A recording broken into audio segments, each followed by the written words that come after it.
Is me Ankita, welcome to my channel एसी अरुहब। And आज के इस वीडियो में हम कंटिन्यू करेंगे हमारा chapter United Nation and its organisation and this is part 2। Part 1 में हमने क्या किया था, हमने कुछ इनिशियल स्टार्टिंग्स की किए थे, like what is United nation क्या है, उसकी ज़रूरत हमें क्या है, उसके बाद उसकी इवोल्यूशन कैसे हुई एंड उसके क्या क्या प्रिंसिपल ऑर्गेन्स है, एजेंसीज है। हमने सिक्योरिटी काउंसिल के बारे में, जनरल असेंबली के बारे में बात किया था। उसके साथ साथ जो न्यू टॉपिक्स ऐड हुए like UNICEF, UNESCO, who, ILO, इनके बारे में भी डिटेल में देखा था। अगर वो पार्ट आपने नहीं देखा है तो ऊपर आई बटन में या फिर नीचे डिस्क्रिप्शन बॉक्स में मैं आपको लिंक दे दूंगी, वहां से जाके आप देख सकते हैं। एंड इस पार्ट में हम करने वाले हैं कि क्या क्या रिफॉर्म्स जो है चाहिए थे यूनाइटेड नेशन को। तो अगर आप 2020-21 बैच के हैं तो आपके जो न्यू सिलेबस आया है ना, उसमें एक टॉपिक आपको मिलेगा इसके under, that is security council and it's need for expansion. ठीक है, ऐसे कुछ टाइप का है। तो उस टॉपिक के लिए जो हमने पहले फर्स्ट पार्ट में हमने सिक्योरिटी काउंसिल के बारे में तो बात किया था, बट ये भी इस टॉपिक को भी देखना, बिकॉज इससे आपको कंप्लीट अंडरस्टैंडिंग हो जाएगी कि सिक्योरिटी काउंसिल को रिफॉर्म्स की क्यों जरूरत थी एंड क्या क्या रिफॉर्म्स लिए जाने थे। ठीक है, तो वो जो टॉपिक है आपका इसमें पूरा कवर हो जाएगा एंड क्लियर हो जाएगा। एंड अगर आपने मुझे इंस्टाग्राम पे अभी तक फॉलो नहीं किया है तो नीचे जो है डिस्क्रिप्शन में लिंक दी हुई है, आप वहां से जाके मुझे फॉलो कर सकते हैं। वहां पे मैं जो है history, geography and political science, इनसे related materials, notes and other stuffs जो है अपलोड करती रहती हूँ। So you can check that. आप मेरे ब्लॉग को भी फॉलो कर सकते हैं, ब्लॉग को चेक कर सकते हैं, तो उसकी भी लिंक जो है आपको नीचे डिस्क्रिप्शन बॉक्स में मिल जाएगी। एंड बिना किसी देरी के चलिए शुरू करते हैं। सो जो फर्स्ट टॉपिक है वो है reforms of the United nation after the cold war. देखो अब ये इसमें क्या बताया जा रहा है कि देखो हर चीजों को ना एक रिफॉर्म्स की जरूरत होती है, क्योंकि ये जो यूनाइटेड नेशन है ये कब बिल्ट हुआ था, कब एस्टैब्लिश हुआ था, 1945 में। ठीक है, एंड सेकेंड वर्ल्ड वॉर के बाद कोल्ड वॉर तक इतना लंबा टाइम हो गया एंड उसके बीच में कितने सारे चेंजेस हुए हैं। एंड कोल्ड वॉर खत्म होने के बाद में कितने सारे चेंजेस हुए हैं। अब पॉलिटिकल सीन जो है बदल गया है, वर्ल्ड के अफेयर्स बदल गए हैं, कंट्रीज जो है डीकोलोनाइज हो गए हैं, तो काफी सारे चेंजेस आए हैं। तो इस चेंजेस के लिए हमें जो है कुछ अपने आप में भी चेंजेस होने चाहिए। जैसे हम कहते हैं ना कि इस टाइम के साथ साथ हमें भी बदलना चाहिए, वैसे ही हर चीजों को एक रिफॉर्म्स की जरूरत होती है। ठीक है, बिकॉज जैसे जैसे टाइम चेंज होता है, सब कुछ चेंज होता है, सिचुएशन चेंज होती है, तो उसके साथ साथ फिट रहने के लिए, मतलब उसके साथ साथ अपने आप को अडेप्ट करने के लिए हमें कुछ रिफॉर्म्स की जरूरत होती है। तो यूएन भी वैसे ही है, यूएन को भी कुछ रिफॉर्म्स की जरूरत है, क्योंकि इतने लंबे टाइम में काफी कुछ चेंज हो गया है। ठीक है, इसलिए जो है यूनाइटेड नेशन के रिफॉर्म्स की बात की जा रही थी। अब रिफॉर्म्स में दो टाइप के जो है बात की जा रही थी। First is structure and process and second one is jurisdiction. Structure and process, jurisdiction, इसके बारे में हम डिटेल में पढ़ेंगे, बट उससे पहले मैं आपको थोड़ा मतलब ब्रीफ दे देती हूँ कि इसमें आखिर है क्या। ठीक है, तो स्ट्रक्चर एंड प्रोसेस, स्ट्रक्चर में उसकी जो स्ट्रक्चर है, लाइक उसकी जो आप सिक्योरिटी काउंसिल में देखते हो परमानेंट, नॉन परमानेंट मेंबर होती है। परमानेंट 5 मेंबर होते हैं, नॉन परमानेंट 10 मेंबर होते हैं। एंड उनकी जो नॉन परमानेंट मेंबर्स होते हैं उनका टर्म 2 इयर्स के लिए होता है। एंड जो परमानेंट मेंबर होते हैं उनके पास एक वीटो पावर होती है, ये हमने देखा था। तो इसमें एक्चुअली बात ये की जा रही थी कि हमें जो है रिफॉर्म्स चाहिए, इनके जो नॉन परमानेंट मेंबरशिप है ना, उसको उनको इंक्रीज करना चाहिए। क्यों इंक्रीज करना चाहिए? ताकि और ज्यादा पॉलिटिकल रियलिटीज जो है ज्यादा झलके। बिकॉज आप अगर डिफरेंट मतलब उसमें से अगर डिफरेंट सेक्स में से अगर डिफरेंट कंट्रीज को और ऐड करोगे तो आपको और ज्यादा पॉलिटिकल रियलिटी पता चलेगी। अगर आप थर्ड वर्ल्ड कंट्रीज को भी और ज्यादा ऐड करोगे, स्पेशली जो लाइक एशिया के है, लैटिन अमेरिका के है, तो इन कंट्रीज को अगर जब आप ऐड करोगे तो आपको और ज्यादा जो है पॉलिटिकल रियलिटी पता चलेगी, और ज्यादा कंट्रीज के बारे में आपको पता चलेगा कि आखिर वर्ल्ड में सच्चाई क्या है, मतलब चल क्या रहा है। ठीक है, आप बस डेवलप कंट्री को ले लोगे तो आपको अच्छी अच्छी चीजें दिखेंगी, है ना। तो इसलिए आपको और ज्यादा जो है नॉन परमानेंट मेंबरशिप को इंक्रीज करना चाहिए, इसके बारे में बात चल रही थी। एंड ज्यादा से ज्यादा तो थर्ड वर्ल्ड कंट्रीज है, एशियन कंट्रीज है, लैटिन अमेरिकन कंट्रीज है, ठीक है, इनको भी आपको सीट देना होगा ज्यादा से ज्यादा। इन सब चीजों के लिए रिफॉर्म्स चल रही थी। एंड प्रोसेस किसकी, देखो जो यूएन है उसमें आपको पता है जनरल असेंबली में बजट से रिलेटेड वो होता है, तो बजटिंग में जो प्रोसेसेस वगैरह है उसके बारे में बात चल रही थी। Second is jurisdiction. Jurisdiction means एक एरिया, ठीक है, जैसे सुप्रीम कोर्ट होता है, उसका जुरिस्डिक्शन क्या है, पूरा इंडिया। ठीक है, पूरे इंडिया के जो केसेस है सुप्रीम कोर्ट हैंडल कर सकता है। बट अगर आप सबॉर्डिनेट कोर्ट्स ले लो, ठीक है, है, जो छोटे मोटे कोर्ट्स है उनका एक पर्टिकुलर एरिया होता है कि इतने डिस्ट्रिक्ट में इनकी जुरिस्डिक्शन है, या फिर पुलिस स्टेशन देख लो उनकी एक जुरिस्डिक्शन होती है। मीन्स क्या है, जुरिस्डिक्शन मीन्स एक एरिया जहाँ तक आपकी पावर है या फिर आप काम कर सकते हो। तो यहाँ पे जुरिस्डिक्शन की भी बात चल रही थी, ओके, कि किसी का कहना था कि नहीं, यूनाइटेड नेशन को जो है वो लार्ज जुरिस्डिक्शन मिलना चाहिए बिकॉज उनको काफ़ी कुछ अपने जुरिस्डिक्शन के अंदर ऐड करना चाहिए। बट कुछ कंट्रीज़ का ये कहना था नहीं नहीं भाई, यूनाइटेड नेशन को इतनी बड़ी जिम्मेदारी लेने की कोई ज़रूरत नहीं है, उनको जो है मतलब लिमिटेड जुरिस्डिक्शन उनका होना चाहिए, लाइक हेल्थ, एजुकेशन, इन सब चीज़ों में उनको बस अब जुरिस्डिक्शन दो, ठीक है। मतलब jurisdiction means the area of your work, okay. तो इसके बारे में जो है ज़्यादा रिफॉर्म्स की बात की जा रही थी। अब ये स्ट्रक्चर एंड प्रोसेसेस के बारे में हम पढ़ते हैं। उससे पहले एक चीज़ देखो कि कोल्ड वॉर के बाद ना हमारे कंट्री में सिचुएशन काफ़ी चेंज हो गया था, बिकॉज कोल्ड वॉर के बाद यूएसएसआर तो डिसइंटीग्रेट हो गई थी, जिस वजह से यूएस पावर में आ गया, एंड साथ में यूएसएसआर जो डिसइंटीग्रेट हो गया इसलिए जो है रशिया पावर में आ गया। उसके बाद जो है चाइना भी बहुत तेजी से जो है ग्रो कर रही थी, डेवलप हो रही थी, कुछ डिकोलोनाइज कंट्रीज आ गए थे, ठीक है। हम देख सकते हैं नाम का जो फॉर्मेशन है उसमें सारे डिकोलोनाइज कंट्रीज आ गए थे, एंड जो पूरा पॉलिटिकल सिनेरियो था, ठीक है, वो सब कुछ जो है बदल रहा था, एंड उसकी वजह से जो है ये सोचा जा रहा था कि क्या यूनाइटेड नेशन इस कंडीशन में फिट है, मतलब इस कंडीशन में क्या अपने आप को अडेप्ट कर पाएगी, क्या हमें रिफॉर्म्स की ज़रूरत है। तो मतलब इन सब क्वेश्चन को दिमाग में रखते हुए कुछ हमें रिफॉर्म्स के बारे में सोचना पड़ा। तो अब चलो इसको देखते हैं कि मतलब क्या डिबेट था, इनको क्या रिफॉर्म्स वगैरह करना था। फर्स्ट अगर हम देखें structure and process mean security council के ऊपर यहाँ पे बात की गई है।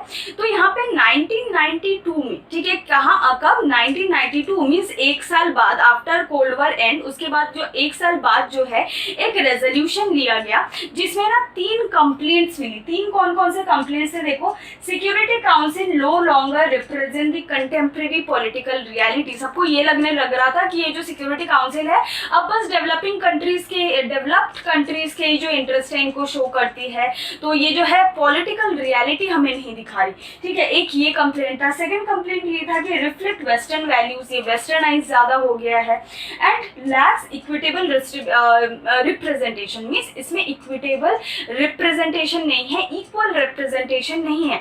बिकॉज आप देख सकते हो जो ये यूनाइटेड नेशन है, ये 51 कंट्रीज के जो साथ में जो चार्टर साइन करने के बाद आया था, बट इसमें जो मेन रोल्स थे वो 5 कंट्रीज के हैं जो डेवलप है, ठीक है, जैसे यूएस हो गया, एंड उसके बाद ब्रिटेन हो गया, चाइना, रशिया, ये जो है सारे डेवलप कंट्रीज है। तो अगर कोई चीज़ सारे डेवलप कंट्रीज मिलके एक किसी चीज़ का गठन कर रही है, ओके, यूनाइटेड नेशन जो यूएस के लैंड पे है, तो वो क्या करेंगे, अपना डोमिनेंस शो करने की कोशिश करेंगे। तो इनको यही लग रहा था जो सिक्योरिटी काउंसिल है इसमें बस वेस्टर्नाइज वैल्यू को दिखाया जा रहा है, पॉलिटिकल रियलिटी नहीं दिखाया जा रही है, एंड जो है इक्वल डिस्ट्रीब्यूशन नहीं है, तो इसको इक्वल रिप्रेजेंटेशन नहीं है। तो इसको ध्यान में रखते हुए, इन सारे कंप्लेंट्स को ध्यान में रखते हुए कोफी अनन जो थे, कोफी अनन कौन, घाना के जो यूएन सेक्रेटरी, जनरल सेक्रेटरी थे, ठीक है। कोफी अनन के बाद कौन आए, बान की मून, उसके बाद एंटोनियो गटरेस जो अभी प्रेजेंट के हैं, ठीक है। तो कोफी अनन जो है 1 जनवरी 1997, ठीक है, 1992 को ये रेजोल्यूशन पास हुआ था। उसके बाद 1997 में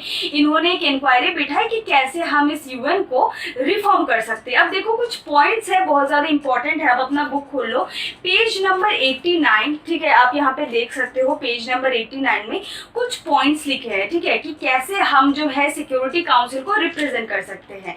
अब यहाँ पे देखो सेकेंड पैराग्राफ के नीचे कुछ पॉइंट्स है।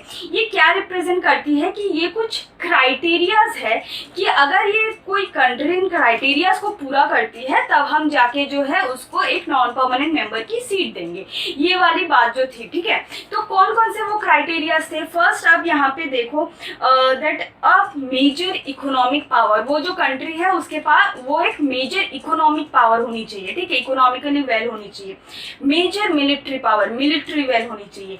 अ substantial contributor to UN budget means एक यूएन की जो बजट है उसमें कॉन्ट्रीब्यूटर होना चाहिए, मीन्स कॉन्ट्रीब्यूट करना चाहिए।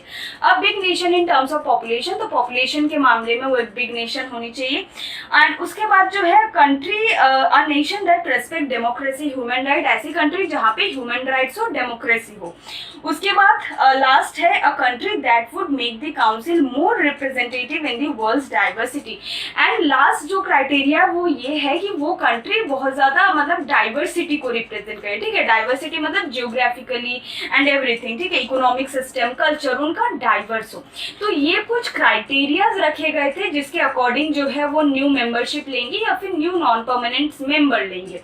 बट इसमें भी कुछ प्रॉब्लम है. प्रॉब्लम देखो इसमें ना आपके इस पैराग्राफ में जो लास्ट का पैराग्राफ है इनका, इसमें लिखा हुआ है कि क्यों ये क्राइटेरिया जो है मतलब ऐसा है कि इतना क्लियर नहीं है.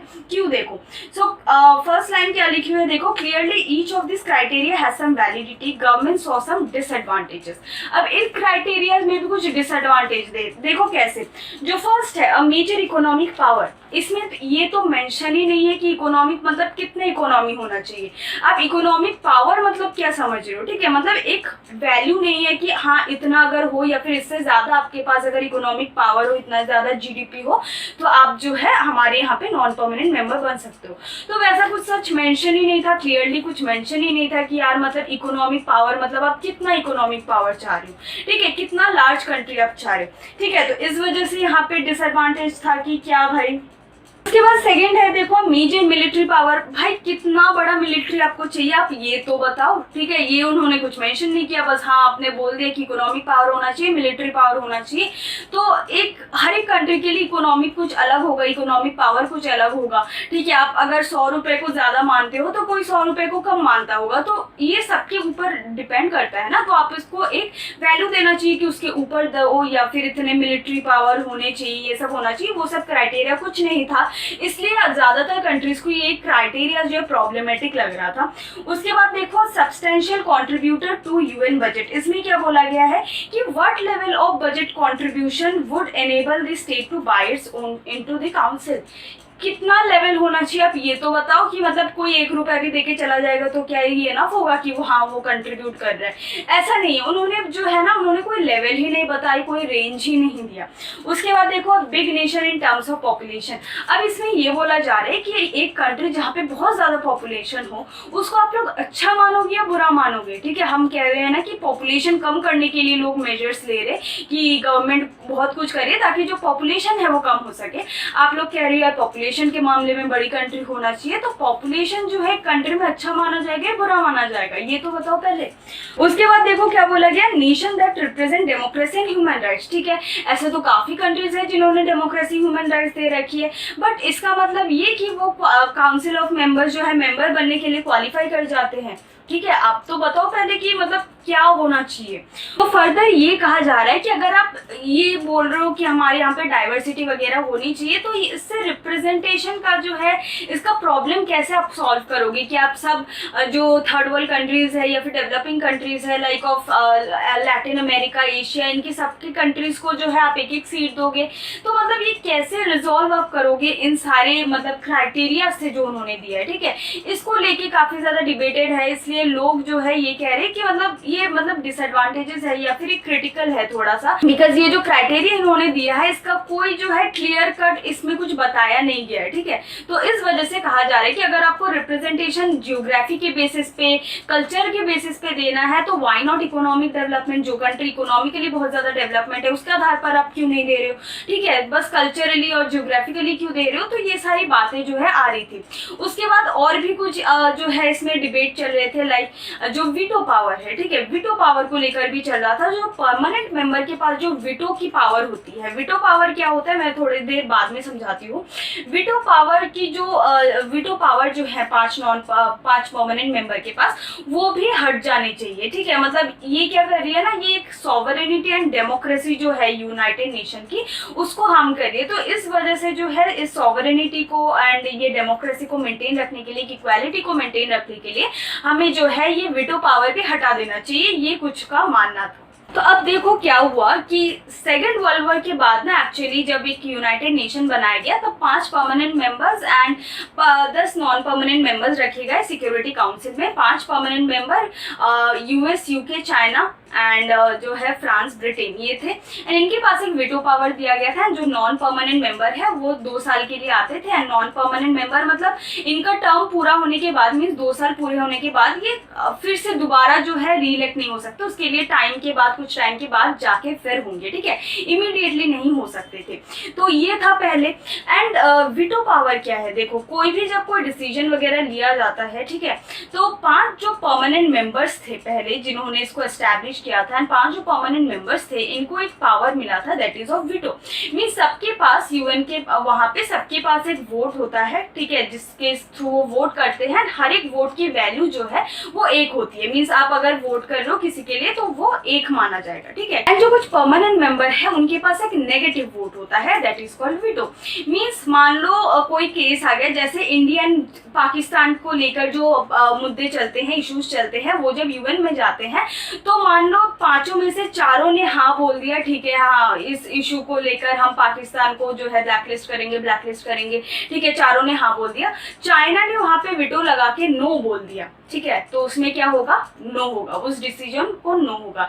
मींस अगर 5 कंट्रीज में से, ठीक है, 1 2 3 4 5 कंट्रीज में से किसी एक ने अगर वीटो पावर लगा दिया, किसी एक ने वो नेगेटिव पावर को यूज कर लिया, तो वो वही माना जाएगा। तो यही है वीटो पावर। मींस अगर किसी ने एक ने वीटो लगा दिया तो वही डिसीजन जो का माना जाएगा। जैसे चाइना हर बार अपनी वीटो पावर यूज करता है, ठीक है, एंड इसकी कोई लिमिट नहीं कि आप मतलब कितनी बार भी यूज कर सकते हो, इसलिए जो है इसको लेकर रिफॉर्म्स की बात चल रही है। बट जो है इसमें रिफॉर्म्स भी कैसे हो, मींस अगर इस मुद्दे को लेके भी जाया गया ना यूएन में, तो वहाँ पे कुछ परमानेंट मेंबर्स बैठे होंगे, वहाँ पे जो परमानेंट मेंबर्स बैठे होंगे वो कभी नहीं चाहेंगे कि उनके हाथ से ये स्पेशल पावर चली जाए, तो वो कभी इसको होने भी नहीं देंगे, ठीक है। तो इसको लेके डिबेट है कि जो वीटो पावर है, वीटो लगाने की जो पावर है, उसको नहीं, मतलब उसको अभी नहीं होना चाहिए, रिफॉर्म हो जाना चाहिए।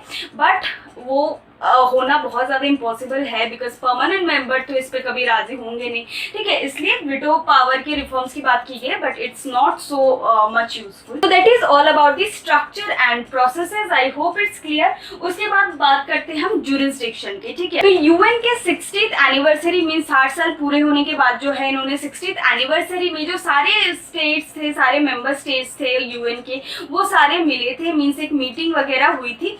एंड सितंबर में मीन्स 2005 में इन्होंने जो है मीटिंग वगैरह की थी, जब इन्होंने एनिवर्सरी इसका सेलिब्रेट किया था यूएन का। एंड उस मीटिंग में उन्होंने कुछ स्टेप्स लेने का सोचा, मीन स्टेप्स लिए उन्होंने कि क्या क्या रेलिवेंट चेंजेस वगैरह होने चाहिए इस जुरिस्डिक्शन में। तो उन्होंने कुछ चीजें दी, like the creation of peace building commission, peace building commission का गठन करना जो कि पीस का ध्यान रखेगी।